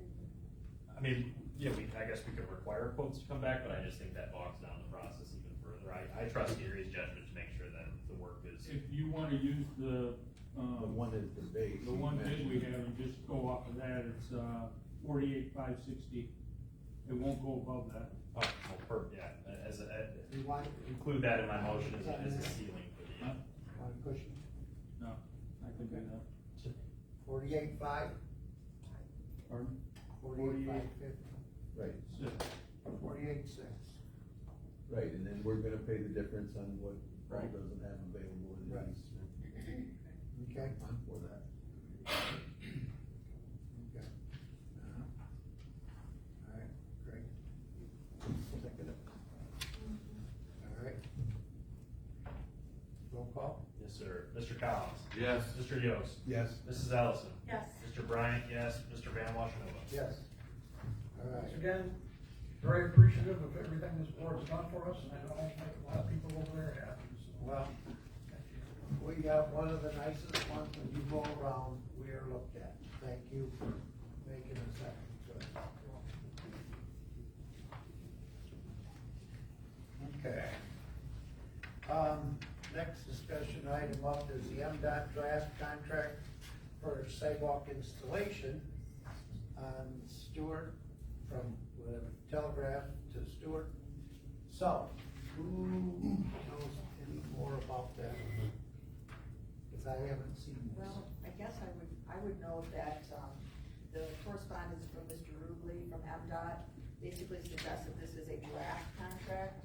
I believe our MDOT is looking for any comments, concerns from the board, and then, once you receive a final contract, because it's going through their legal currently, that they would send it back and you would adopt it with the resolution as you have on the prior instance, prior project last year. Because I believe they require a formal resolution authorizing the signature and so forth. So I think mainly this is presented to see if you have any concerns about it. I did email Mr. Rubley, asking him a couple questions regarding the attachments. We haven't received a response back yet, just because the references to the contractor were, I guess, didn't make quite sense to me, as binding on the township, but really, I think it's just, is the board in favor of this project and the agreement to maintain the sidewalks and so forth after? If so, and then you don't have any requested changes, they will finalize and present it back to you. We already, last year, we gave them go ahead, be on the team with them. Cause basically, they're putting a sidewalk in, and the only thing we've got to do is maintain it and clean it, and it's kind of a no-brainer, and Telegraph absolutely needs sidewalks. And they're gonna be putting sidewalks in at the state's cost, and we just have to take care of them. So it's kind of a no-brainer to a point, because we gotta, you'd have to maintain them either way. So, but basically what they want us to do is go over this you guys look over the contract, make sure you're happy with it, and then when they come up with final draft, that will come back to us, and it will require a board. Yes. And a motion, resolution, and then we'll sign it and send it back to them. So as far as us taking care of it after the fact, and is there rules on their level that we have to follow, or are we gonna follow rules on our level? For instance, damage to a sidewalk, sidewalk that's not on the same level and things like that. What rules are actually gonna supersede how we do this? Are we gonna be in control of it? Yes. Yeah. So we set our own rules on when we clean it, when we do all those things. It's not anything overstate. The state's not gonna have control They're just over it. basically ensuring that the township knows that you're responsible and they are accepting that responsibility. And probably that is a good subject for discussion at another meeting is what is that plan for maintenance and review and so forth. Yeah, and that could turn into, well, a very economical thing for all the businesses Well, there's as no well. doubt. Cause now you're gonna have walking, you're gonna have sidewalks put there at not a cost to them. And I think that's something that should be, passed along to them as well, cause they're getting a sidewalk for free as well. So, anyways, I guess basically this is kind of a FYI kind of deal at this point, guys. And then once they get more serious and come back with it, then, or you look at this and use your highlighter and highlight things you like or don't like. And then when they get there, we can discuss it with them. At that, I think all we would need is just, you guys know, and please look it over. Okay? Thanks, Al. All right. Okay, our next discussion item up is the tipping policy for, our people at the, event center. So, who's running with that? I can run with that. Obviously, I missed the last board meeting where this was originally discussed, so I may have not been relayed some comments that were brought up, but something that was brought up by our human resources department is we need a policy to address that and a way to handle it. One proposal I had. Actually, never mind, it's already in there. So that the only concern I had that was discussed earlier was we have a lot of full-time township employees that occupy these roles for us, and obviously no elected person or anybody in a management position, but clerical staff in the township. And it was pointed out that there are some discrepancies in their pay. Obviously, you could have a very high employee or a high hourly wage employee working some of those positions. So my proposal is to keep that even across the board for anybody working in that capacity and keep it consistent with our part-time temporary help rate. But I don't know what the board's opinion on that is. I guess I'd like to know a little clarity on what you mean by that. Are you saying that everybody that works those jobs is gonna work the part-time rate? Yeah, unless the board's comfortable with them making their clerical rate, I guess is a way to point out the difference. It just felt like from a tracking standpoint and maybe call it a fairness standpoint that everybody's doing the same job over there when they're working at those functions. So keep it the same rate, but I mean really probably splitting hairs over tens of dollars in the grand scheme of things. Well, we're gonna spend more money tracking this money than it's worth, but, Yeah. But unfortunately, I would think it would make more sense to not take tips. If people wanted to give money, then let them just put it in. You're delivering, in a lot of cases, free entertainment. Use the money for the next free entertainment. I mean, to actually take that tip money and put it on everybody's, W-2s. I think the employees that work it are very appreciative for the opportunity to make tips, and I guess one thing to be cognizant of, as I often work these events, it takes up a lot of these employees Friday nights, Saturday nights, Sundays. They're really going above and beyond for us, and They really work their butts off while they're over there, and I can tell you, one of the supervisors over there, that it's really hard to put a value on having trustworthy employees handling cash, handling alcohol. Like, frankly, when I have to leave the facility to make a pop run or a beer run, I don't have to worry, because I know we've got very competent township staff back at the facility handling that. And I guess, not that I think the tips are make it or break it for these employees. I will say, in my experience, the tips are darn near forced upon them. A lot of people, when we've in the past, we've tried to explain that we can't take tips. It's very confusing for them, and they will throw money. I mean, they'll do all sorts of things. So as far as keeping it back in the pot for the community center versus directly to the employees, I guess I would be more on the side of the employees that, again, they're giving up their nights, their weekends. And right now, because of the current pay structure, never have a hard time getting somebody to come work, right? And my fear is if it's not properly incentivized, that especially as that facility it's getting busier and busier every day. And if I have to go pound the pavement to try to find people willing to serve as bartenders, specifically with no tips, at a flat hourly rate, I mean, I'm just speaking from experience, going down to some local establishments, they can't find help. And their primary function is tip-based 5-6 days a week. And I understand they're obviously paid a drastically lower hourly rate, but I don't know, that's my 2 cents. I think we make enough on revenue from the alcohol sales alone to continue to fund events over there. Well said, Kyle. I agree with you. I think it would be hard to find people to work those events. And it's really, it's not, with all we have to put into these events, from scheduling cleaning to fixing leaky toilets to obviously the entertainment challenges. I mean, it's again, just speaking from my own experience over there, it's really nice not to have to worry about that I know I have people that are ready to serve, and it's kind of automatic. I really don't even ask them anymore. I just tell them, hey, we got a concert coming up this weekend, so get ready. And they're excited about it. And but again, I mean, the money we're talking isn't anything crazy. So I guess if you wanted to put it in the pot, I mean, how much money are you going to end up with at the end of the day versus keeping dedicated staff to that facility without having to bring in outside help? I guess that's the question I'd ask. And I think it keeps them up. It's a little bit reward for doing a good job. And I think that's a good thing too.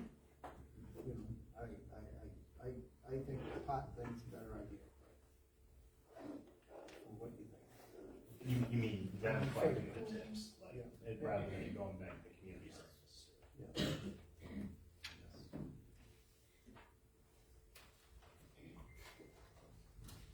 So, how do we move forward? If there's no other discussion, There's the ordinance for that. It's attached. in your packet.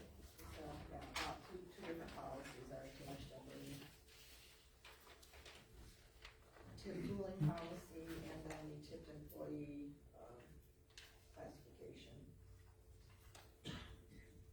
And obviously, the importance of us having a policy is because we are a local government, and can't receive any monies or gifts for acting in your current responsibility, your township function. But for me, that's where it's easy to separate the two. Is they're not serving in their township clerk positions while they're there. They're strictly serving as bartenders or bar backs, and again, prohibiting any elected official or management level position from collecting those tips. I think we're on the ethical side. I think we're doing the right thing.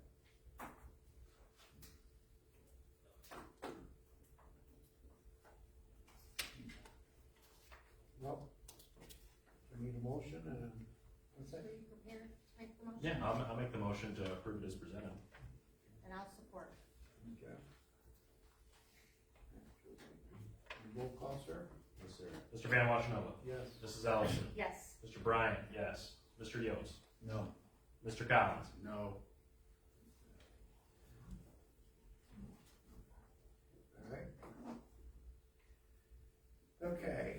next discussion item up is for the community center. So what do you have for us? So we had a couple fundraisers recently.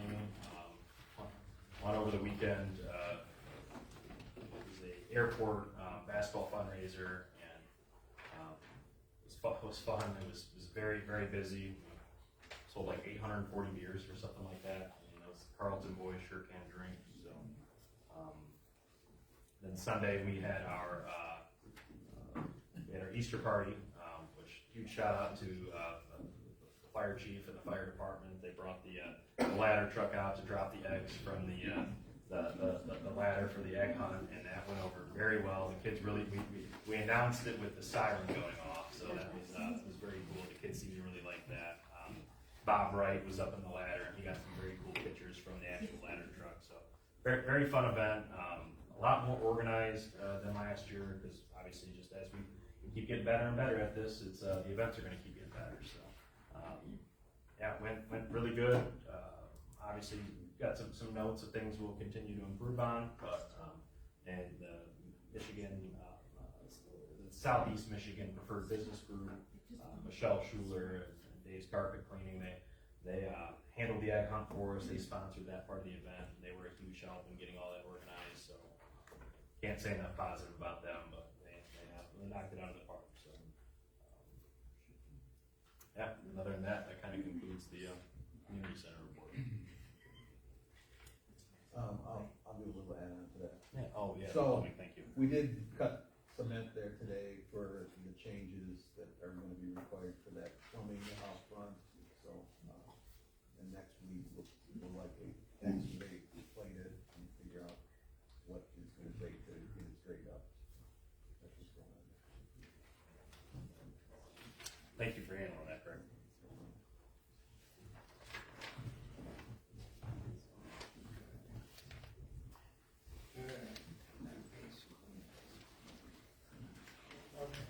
At this time, we're gonna go, back into public comment at this time.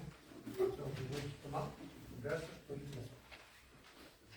I was only coming up one more time because I was just sitting there listening to everybody else talk about sidewalks and everything, and how we're gonna be tearing down volleyball courts. Have you guys thought about using that concrete and recycling it for the sidewalks along Mall Road? I mean, Telegraph's getting them just as many fatalities that are on Telegraph are on Mall Road as well, and like I said, that is a mall.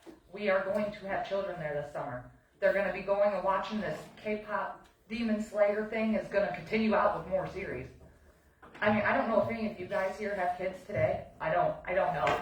But I know that, you guys get to go home, spend Mother's Day and Father's Day with your guys' kids. But unfortunately, I have to take Mason's kids on the side of a road and pray to God that they don't get hit and tell them, this is your father you never got to meet. Your father never got to meet you. This was before we lost Mason. And Mason's best friend, my son. This is Mall Road. Take away those ambulances and those lights. It's dark. And he was wearing bright red. And it's very dark. This is what my 1-year-old was forced to see. Now, as you guys look at this picture, I want you to think of this as your grandchild, your child's child. Don't see Mason here. See whoever you guys love. That's what I want you guys to picture. This is not Mason, your loved one. And tell me, would you guys fight for sidewalks? Because I've talked to him when this all happened. He can vouch. This has been a 3, almost 4-year fight. So my question now is, who do I call to push this about roads? How long is it going to take to give a call back? I have 3 children out in the car with my mother, waiting for me to come out of this meeting, wanting to know that I at least got some of your guys' word to help me with this. Am I going to leave with any of your guys' word that we're going to try? If I may, and because I may not be able to catch you after the meeting, we obviously all very sorry for your loss, and that's horrible. And we're very aware of some of the tragedies in that specific stretch of the township.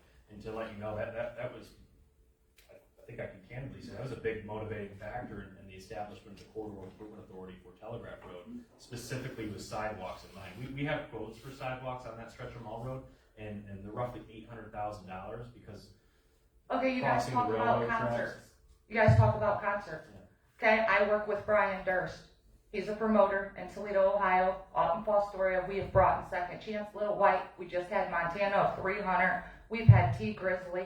I mean, I could bring you guys music entertainment. My 10-year-old's out in the car right now. She can come in and spit some bars. I mean, she is a performer. I mean, you guys can look. Her name is Tazy on Facebook. I mean, she can bring motion to get this here. If you guys are willing to give me space, Brian has also said that we can throw an event to raise funds for this if that's what needs to be. I mean, I'm willing to throw in money, time, and I'm willing to make sure you guys see my face every meeting if that's what it takes. If I got to make this hour drive 3 to 4 times a week, then that's what I'm going to do, because I'm going to make sure no other kids out here get hurt. No, this isn't going to bring Mason back. No, this isn't going to let the kids know who their dad is, but this is going to stop future kids from getting hurt. This is going to stop future people. So I just want to know when I walk out of here today, because as soon as I'm done up here, I have to go back to being a mother to my children. I need to know that I can walk out there and look at my 3 children in that car and tell them that we did this. We at least got word from some of you that you guys are at least going to help me fight, and that I'm 100% going to get a call back on this. And I'm sorry I didn't expand on my point. My point with the Corridor Improvement Authority is that's why it was established. We are actively working on those sidewalks. I know it's not happening as quick as any of us would like, but there's a lot that goes into that type of construction project because of the railroad crossings. And if you've noticed, since we established the DPW, we've tried, not that it's an answer, I'm not diminishing any of those concerns, but that's why they've paid extra attention to making sure that grass is mowed down on the side. If you remember, even a year and a half ago. Yep, we currently take care of the grass now. At least where Mason's Memorial is, we faithfully go out there. I heard you guys talking about keeping up on the sidewalks. If you want to tell them, I'm more than welcome to donate my time multiple times a week, go out there, pick up trash, mow in between the cracks, weed whack, whatever. I might be a female, but I can get out there and get dirty with you men. I mean, that doesn't faze me. But I want to make sure that my kids got a clear answer when we go out there, because I'm tired of taking my kids to an unsafe area to see Mason too and worry, well, is that going to be my little girl? Is that going to be one of my little boys? My one little boy is severely autistic and has Tourette's. So he can get away any second. I mean, if you guys know any kids on the spectrum, they're smarter than what you think. They'll get away from you in a matter of seconds. Okay, if we can't do a concrete, can we do a guardrail? People can walk on the other side of the guardrail. We can go cheaper with it if need be. I mean, I'm just looking for any alternative here, no matter what we got to do. And I think you can confidently tell your kids that you accomplish what you're wanting to accomplish, and that is in the works. And that's all I need, and I look forward It's to been it. in the works, like I said, I got quotes on lights, we got quotes on sidewalks, and you got, make sure Dave has your contact. He does have my contact. I didn't write down what it was for, but I did write down my name, my number. He does have my pamphlets. If you guys need copies of the petition, when you guys call me, go ahead, send that to me. I did pay and have it all set, and I really do pray to God that you guys do take those papers, as that was the last of my funds, being a single mother now, paying $60 in gas to come here, and then that's $50 worth of printout. So really hope you guys take the time, read through those. I've got news articles, other family victim impact statements in there, everything. Thank you. Thank you. Thank you. And again, sorry for your loss. Thank you. Hope everybody else has a great time with their meeting, and y'all get what all y'all deserve. I don't even want to walk up there because I just want to tell you guys, I just want to remind you, because lots been said, that we need an answer on the Zoom. Something, anybody, something, just something. Vote on it, let's see who doesn't want it, and then we'll go from there. Something, give us something on the Zoom. Alright. Okay.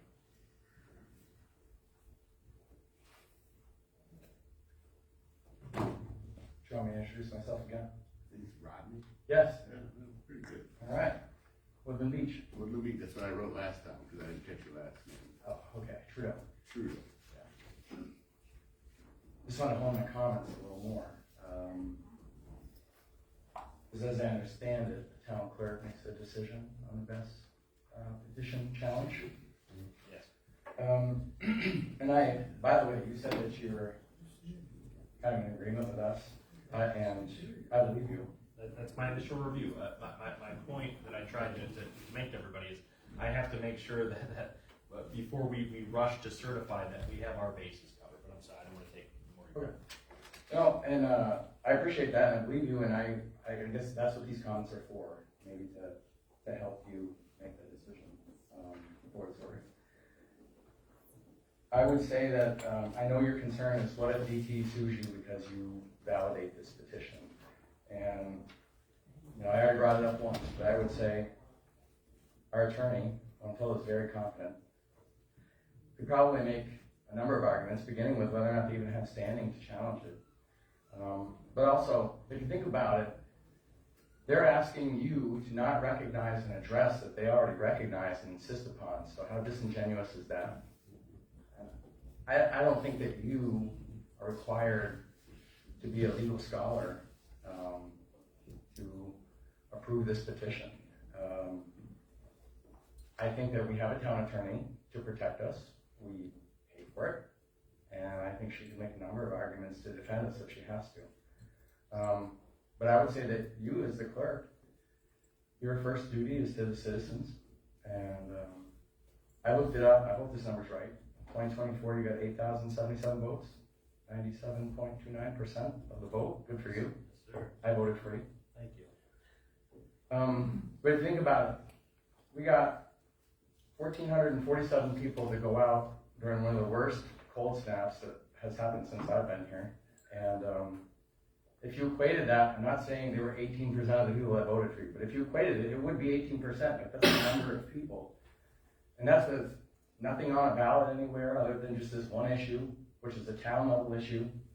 So you think that's, I mean, to me, that says there's a lot of people motivated. And I'm sure if this was put on, a ballot, and people were showing up for an election anyway, I bet you'd see that number is much bigger than that. This is just people that were willing to come out in the cold and sign a petition. I would also say that your office provided the form. The requirements of the form were followed, and I guess you could argue equally, not a threat, but saying that, if you were to provide the form, tell people what they needed to do, and then invalidate the form based upon what you asked for, it's probably an equal side argument that could be made. There would be some kind of, legal vulnerability for that, but. Just for your information, we don't actually generate that form. That's a standard form. We just. No, I understand, but you, as the clerk, right, gave it to someone who wanted to exercise their rights and said, this is what you have to do. And we rely on you to know what it is we're supposed to do, right? And this is not a criticism of you, I'm just saying that's the fact, that's what happened. And I would say that in your position, as I said, you're not required to be a judge, you're not required to know the ins and outs of every obscure legal precedent that's been set somewhere, and who knows if that pulled up in this case anyways. I think the people have spoken, I think that's pretty clear. I think any reasonable person could see that people of Frenchtown want to vote on this ordinance. And I think the right thing for you to do would be to listen to the people and just be the clerk. Let the judges be the judges, you be the clerk. Thank you.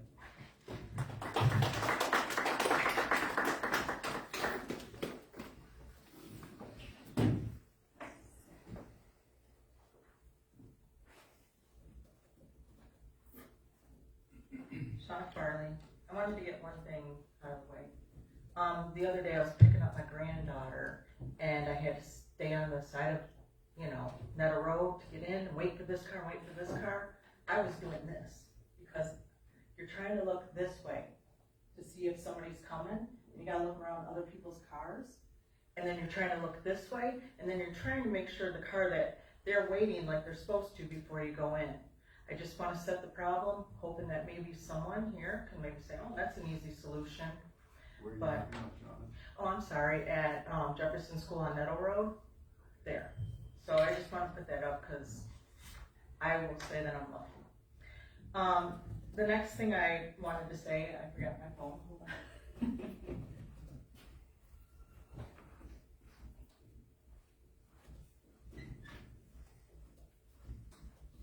First of all, I'm mad that DT is doing this to you. I see them nothing more than a big old bully. And Frenchtown needs to be a no bully zone. And one thing I have heard, we need to send Cloverleaf packing.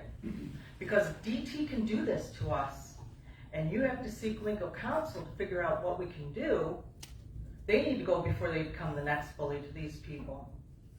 And when I heard that they were doing this, I was so mad that I had to shut everything off and not talk to anybody because I thought, this is exactly what I was afraid of. At Cloverleaf could get around whatever they needed to their end user. Now let me pivot. I came here and I'm just talking about experiences on that property. I do have very lucrative ideas on how to make money, but I wanted to give you an invitation to my grandson's new place that we could have on that section. Welcome to Where You Belong Sensory Garden, a safe, magical place made just for you. Step inside the You Belong Garden, a gentle world where every path, leaf, and flower was created with you in mind. Soft moss, fuzzy grasses, and heart-shaped leaves. Lining the trail as butterflies dance around sunny blooms, little treasure boxes holding pine cones and sea pods and to touch, while cozy hideaways like the Tree Den, which is very cheap, you just put, and Sunflower Circle invite you to pretend, explore, and feel calm. This is every child's very own space to wander, listen to the whispering grasses, discover tiny wonders, and know that you are welcome, wanted, and wonderfully unique. And I wanted to say that this is what I believe Frenchtown can be. What I don't want them to be is a bully zone. And if you can't do anything about DT, which is really making me mad, we can tell Cloverleaf, no, we don't need to be sued by bullies because you think you need more for this and you're gonna go for more of this because we can't afford it. Thank you very much.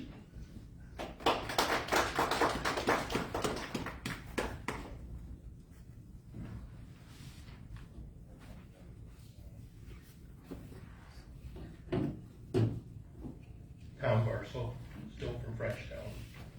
I wasn't going to bring this up until now, until the gentleman from Berlin Township had brought up the point about the data center being built in Perrysburg. And he had mentioned the retention ponds being 30 feet deep that are being dug there. I wonder if anybody remembers when the condos were being built on Dixie Highway. When they went to dig the area for the marina there, they ran into bedrock quite early. They had the dynamite in that area, quite a bit. And as I remember, there was local residents there that lived close that had foundation damage to their homes. I don't know if this has been taken into consideration. And then, I know the crew that built the infrastructure for the last hotel that went up on Dixie Highway. I had stopped up there one afternoon when they had to get the road closed so they could bring in a large excavator with a breaker to hammer through the bedrock in order to run the plumbing under the road to that facility. This is only 5 to 6 foot deep. That didn't include the rest of the breaking they had to do to get to the building. These are two relatively small projects as compared to the data center. Chances are, if this thing were to be built, they will run into the same thing. Besides the major disturbance this will cause to people that are living very close, what are the chances those people will experience foundation damage? Send these facilities to places like the old Motor Company plant or similar sites where they belong. Don't put our residents at risk, please. Thank you.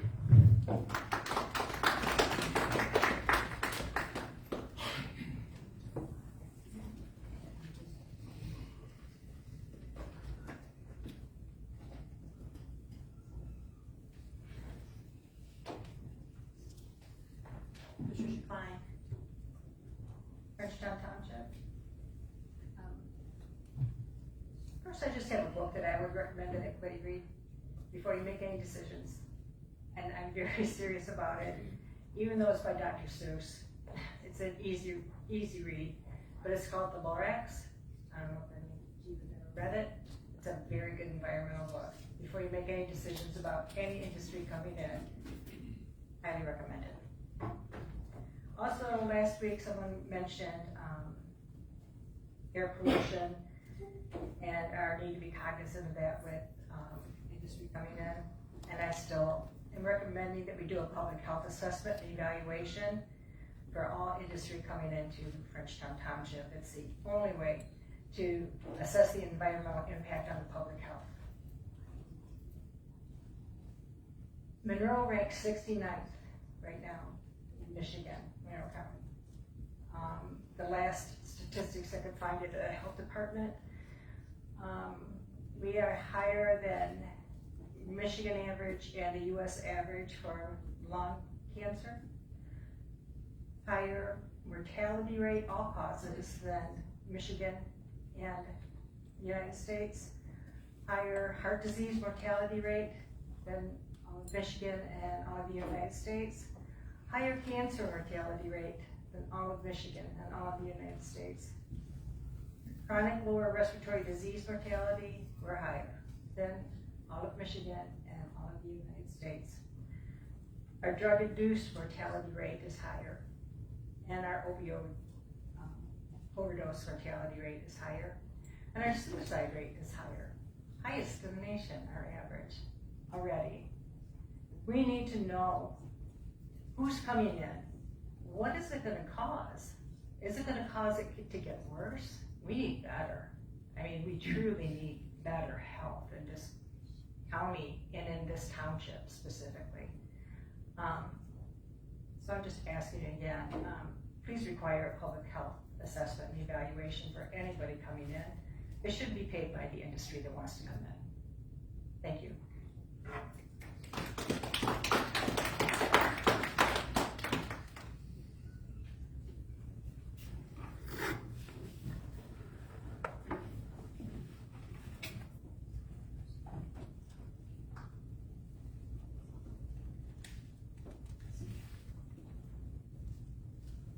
Sean Farley, Woodland Beach.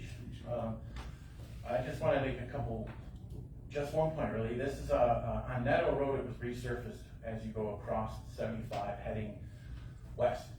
And at that light, there's no white line painted on the ground. So everybody who's stopping pulls way too far forward. I've seen semis not be able to make a turn there because of this. And also it seems to be a really big habit around this whole area is when they do these updates to roads, they don't ever paint the lines. How many roads in our township and around the road don't have lines painted on them? It's insane. But this road did have a line that's now covered with fresh asphalt. So I requested that line could be put there for safety's sake. And also, figure out a way to save a whole bunch of money and time for the township. The gentleman said that as of today, it's illegal to have data centers in our township. So save all the ruckus and review time and labor and all this effort and don't bother with it. Leave them illegal and just say no to the data center. Thank you.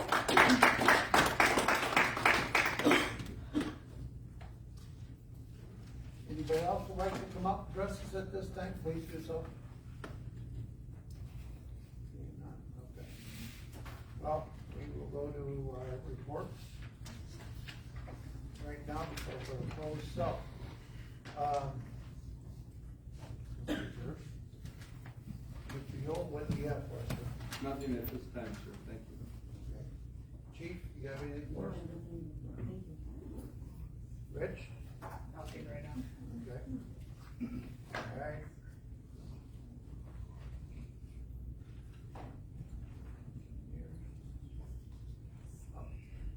Mr. Gary?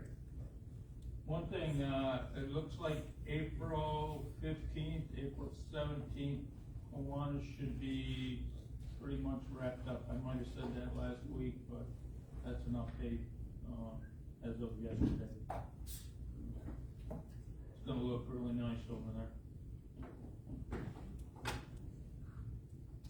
Thank you, sir. Okay. All right. Well, that basically, we've got reports all done. That, we're gonna go into, closed session. Can I do mine now because I Yes, don't, you may. well, I don't know You her may. name. Trustee Bussell wanted me to share that there will be a semi-quincentennial tree dedication on April 24th at the DTE Newport Service Center at 8950 North Telegraph Road. Begins at 3 p.m. She just wanted me to make everyone aware if anyone wanted to attend. That's on the corner of Telegraph and Newport Road where the truck garage is. There's a tree there that's been there a very long time.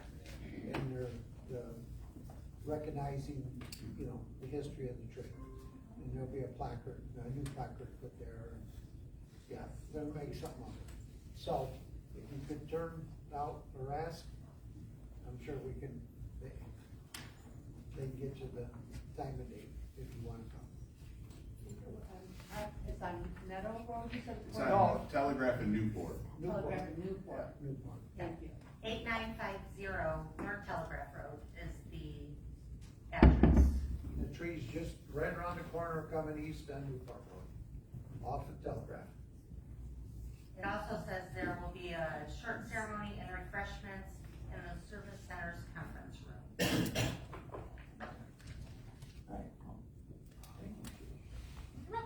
She asked me to share that. Yes, that's very good, glad people are here.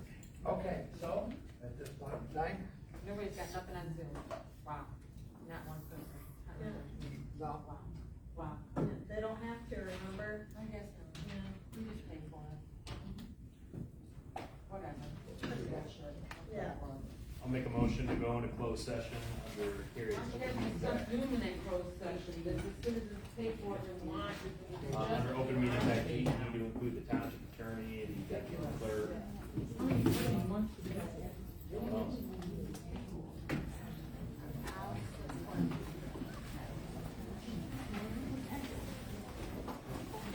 Mr. Collins? Yes. Mr. Yost? Yes. Mr. Bryant? Yes. Mrs. Ellison? Yes. Mr. Van Lock?